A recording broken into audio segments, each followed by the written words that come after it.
This video was made possible by Brilliant, math and science done right. Keep watching until the end of the video to learn how you can get 20% off the annual premium subscription.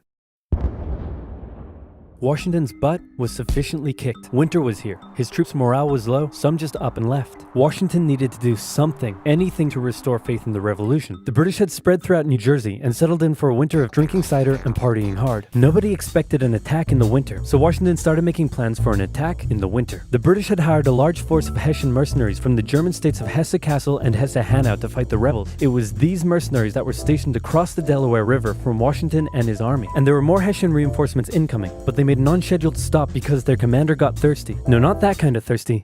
That kind of thirsty. It was Christmas Eve with a blizzard outside when Washington heard the Hessian defenses were down and he decided to attack. He made a perilous crossing of the icy Delaware River with 2,400 men and marched 9 miles to Trenton, where he caught the Hessian forces completely off guard. After a short but fierce battle, the Hessians surrendered in droves. It was a much-needed victory that sent a clear message, not only to the British, but to Americans across the colonies. The war was far from lost. General Cornwallis led the British forces south to counterattack the Americans, but in a series of battles, Washington's defensive positioning and flanking maneuvers defeated the British 3 times in 10 days, and the British decided to abandon southern New Jersey for the rest of the winter. Washington finally set up a winter camp in Morristown, but for the Americans, there was much less partying than the British.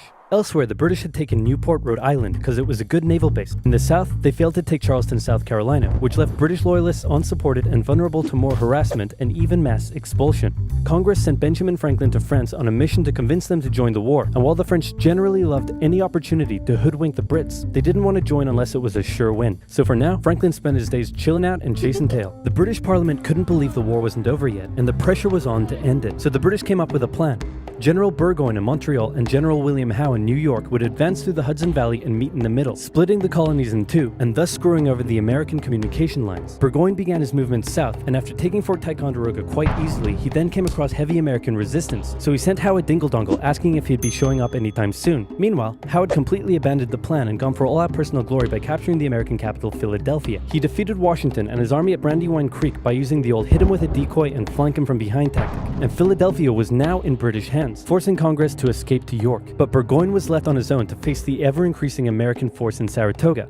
American General Horatio Gates teamed up with our old friend Benedict Arnold to deal one final blow to Burgoyne's army. Arnold wanted to take the fight to the British, but Gates wanted to wait for the British to come to them. After a heated debate, Gates, the senior officer, told Arnold to go to his room, but Arnold defied his orders, and at the Battle of Bemis Heights he charged at the British and obliterated them. Great job, Horatio. By the way, what happened to that other guy who was in Saratoga? Who? Benedict Arnold. Never heard of him.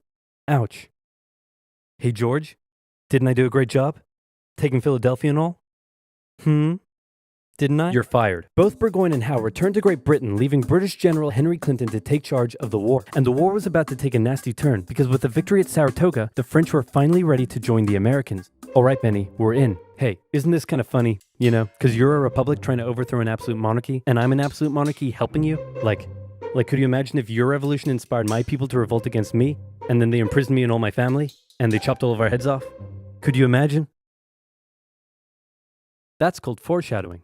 For now in America, winter was here once again, which meant yet more disease, more starvation, and even a little mutiny. After losing Philadelphia, Washington's job was again on the line, but suddenly, a Prussian guy with a very fancy name, hired by Benjamin Franklin, showed up out of nowhere and said, "Hey, I'm here to give your men a European military training." And train them he did. They learned how to shoot accurately, how to march in formation, where to poop and where not to, and strict punishments were handed out to any who didn't comply. Washington's army came out of the winter in 1778 a new and improved force, ready to take Philadelphia back from the British. In the end though, they didn't have to. With the French entry into the war, the British ordered General Clinton to evacuate Philadelphia and consolidate all of the British forces in New York. So Washington sent Benedict Arnold to reoccupy and secure the city as he pursued the British through New Jersey on land, eventually finding a good opportunity to attack at Monmouth Courthouse. The battle took place on a sweltering hot summer's day, and as many soldiers died from heat stroke as they did from battle. In the end, after some incompetent/borderline treason from Washington's second in command, it was a draw. And in this war, a draw is kind of a victory for the Americans. Next up, let's talk about this guy. This is John Paul Jones. John Paul Jones is handsome, Scottish, and absolutely insane. When the war first broke out, everyone was like, how did the colonies expect to stand up to the might of the British Navy with their meager fleet of converted merchantmen? Yep, try telling that to John Paul Jones. This guy sailed to the British Isles, somehow captured a British ship off the coast of Ireland, and brought it back to France. Then he returned, attacking more ships, raiding towns, and evading capture the entire time. These are basically pirate tactics. But hey, if it works, It works. In one incident, he captured a British ship and returned to a Dutch port without an official ensign because his was lost during the battle. That's a big no-no and can have you arrested as a pirate. The Dutch helped him out by quickly creating a design based on Benjamin Franklin's description of what the American flag should look like, and they entered it into their records as an official US flag. What they came up with looks pretty cool. The whole campaign probably played heavily on British morale and brought into question their ability to win the war. And fun fact, he was so cool that one of the towns he raided in 1778 gave him an official honorary pardon in 1999. Keep ripping in heaven, John Paul Jones. You're an angel now. What the Continental Navy was lacking in resources, though, the French entry into the war made up for. The French began with naval skirmishes in the English Channel, and they sent a large fleet to America, although it sustained a lot of damage in a storm off Rhode Island. The Americans were hoping for a bigger commitment from the French, so John Adams went to France to help Benjamin Franklin continue negotiations. Oh good, you're finally here. Check this out. Hey ladies, I'd like to fly you like a kite, cause you're electrifying. Isn't this great? Is this what you've been doing? Yeah, why? We were sent here on a diplomatic mission to secure military support from France, not to philander with the locals. Wait, no, ladies, come back. Worst wingman ever. But the Americans would get some more help. The Dutch provided aid, although they never formed an official alliance. More significantly, though, the Spanish, who had already been providing aid, officially joined the war in June 1779. They would provide support in the Midwest and the Gulf Coast, campaigns that heavily impacted the Native American tribes in those areas. Both sides actually enlisted the help of Native American tribes throughout the war, sometimes even pitting those tribes against each other. In the summer of 1779, after a series of raids against the Americans by the Iroquois, Washington organized an expedition that burned down more than 40 villages, forcing the tribes to relocate to Canada for British protection. And another group that shouldn't go unmentioned were African Americans, both free and enslaved.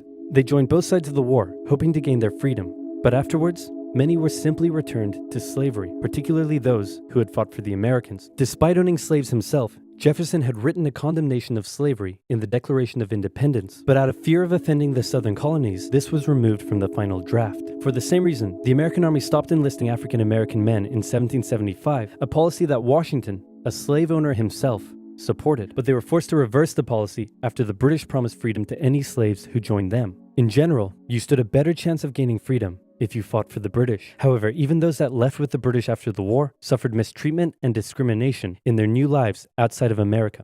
Our good friend Benedict Arnold is now in charge of Philadelphia, having a good time, partying down with and even marrying a member of the Philadelphia elite. The same elite that had partied down with the British when they controlled the city. And suddenly, the people of Philadelphia, including the state governor, started accusing Arnold of having pro-British sentiments. To keep the people happy, Washington wrote a letter rebuking Arnold, calling his conduct imprudent and improper, and that was too many ouchies for Benedict Arnold to handle. He asked Washington to put him in charge of the fort at West Point. Then he contacted the British, offering to hand the plans of the fort over to them and join their side.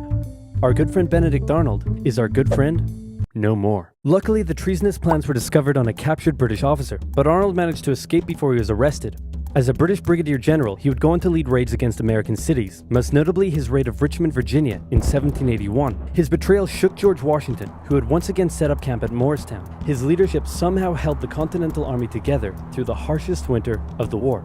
We're entering 1780, and Parliament was hopping mad that the war still wasn't over. The British debt was soaring, and despite taking parts of Massachusetts in late 1779, the North was in a stalemate, so the British decided to make a major shift in strategy to the south, an economically rich area with a higher level of support for the British, or so the British thought. A year earlier, they had captured the underdefended city of Savannah, Georgia easily, and a joint American-French counter-siege failed. Now, they laid siege to Charleston, South Carolina. It fell within months, with thousands of American troops surrendering to the British, a costly defeat. The British quickly moved to take control, and they sent stereotypical Hollywood villain with a British accent Bannister the Butcher Tarleton into the backcountry, where he hunted down rebels and destroyed them with ruthless brutality. The British presence also inspired local loyalist militias in the backcountry to rise up against their persecutors. The British really seemed to be onto something with their new strategy, and the ball was very much in Washington's court. I'm gonna send my most loyal general, Nathaniel Greene, to the south to stop the British. Gonna have to overrule you there, George. We're sending Hero of Saratoga and your biggest rival, Horatio Gates. Watch this, George. I'm gonna save the day again, everybody will love me, and I'm gonna get your job. Here I go. And he got into one battle with Cornwallis, got annihilated, and ran away. Alrighty, Let's go with your guy. Nathaniel Greene knew the British outnumbered his own forces and wouldn't be defeated with conventional tactics, so he had to think outside the box. He split his army into two, said, "Hey big boy, look at me," and then they went running in two different directions. Cornwallis sent Tarleton after Morgan, and he caught up with him at Cowpens, where Morgan proceeded to kick Tarleton's butt. Then the two led Cornwallis on a wild chase through North Carolina, his bigger and better equipped army much heavier and slower than Greene's quick and mobile troops. Greene led Cornwallis further and further from his supply line, then crossed the Dan River into Virginia, picked up some reinforcements, and turned back to face the now exhausted British. At the Battle of Guilford Courthouse, the two sides engaged in vicious close combat. Cornwallis, fearing loss, fired his big guns into the chaotic fighting, cutting down many of his own men. Greene retreated, giving Cornwallis the victory, but Cornwallis lost a quarter of his men in the fighting, so it felt much more like a British defeat. At this point, both sides desperately needed something to happen soon to end the fighting. The British were running out of money, while the Americans were again facing mutinies as the men went without pay or even basic living needs. Fortunately, the French were now showing up in greater numbers and were ready to fight. After his encounter with Greene, Cornwallis decided the only way to win the South was to first prevent the Southern Continental Army from using Virginia as a supply base. So he abandoned the Carolinas, moving to Wilmington and on to Yorktown, a position the British believed would be easy to supply and support. On his march to Yorktown, he raided many farms, stealing horses and supplies from the locals, but also freeing thousands of slaves, many of whom joined him. The French saw Cornwallis's new position as an opportunity to land a decisive blow on the British. Washington wanted to attack Clinton in New York, but the French said it was a really dumb idea. And to be fair, it was. Instead, Washington sent out fake dispatches to make it look like they would attack Clinton, but secretly their combined force marched all the way down to Virginia. A large French fleet under the command of Comte de Grasse arrived and successfully cleared the British Navy out of the Chesapeake Bay. The combined land and naval forces then laid siege to Cornwallis's army in Yorktown.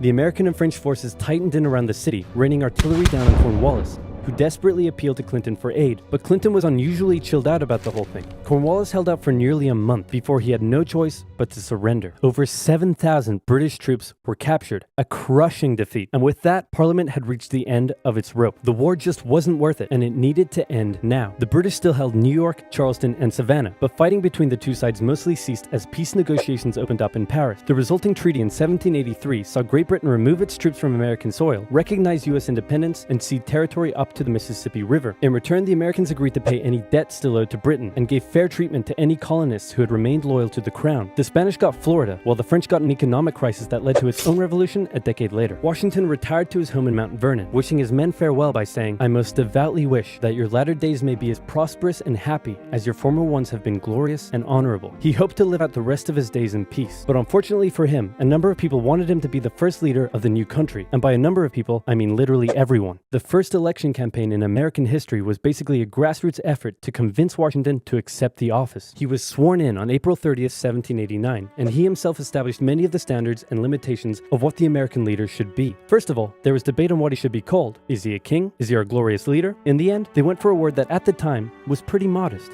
President, like the president of your local bowling club or office bake sale committee. He set up a cabinet of expert advisors, knowing that no president could know everything, no matter how much of a stable genius they claimed to be. He proposed major legislation to Congress and gave an annual State of the Union address to keep his own power in check. He stated that the US should remain neutral in foreign conflicts, and in the end, he voluntarily gave up his power after just 2 terms. He could have made the presidency anything he wanted, but his careful and cautious actions helped set the precedent of an office that is powerful in its limitations, decisive through its diplomacy, and respected in its humility. And so the United States was born, and everything was perfect. It had no problems, not a single one. Certainly nothing that would, cause such an extreme divide that it would lead to a civil war. Anyway, moving on. Quick quiz. Name the most American thing you can think of.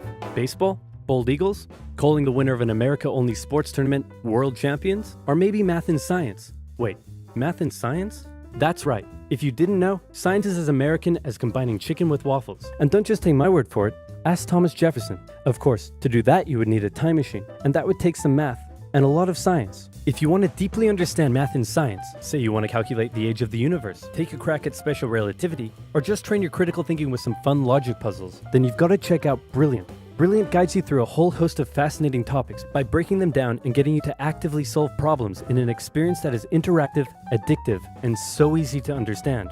This intuitive approach makes it appropriate for students, professionals, and enthusiasts all over the world. To support OverSimplified and learn more about Brilliant, go to brilliant.org/oversimplified and sign up for free. And the first 200 people to use our link, which can also be found in the description below, will get 20% off the annual premium subscription. So check it out now.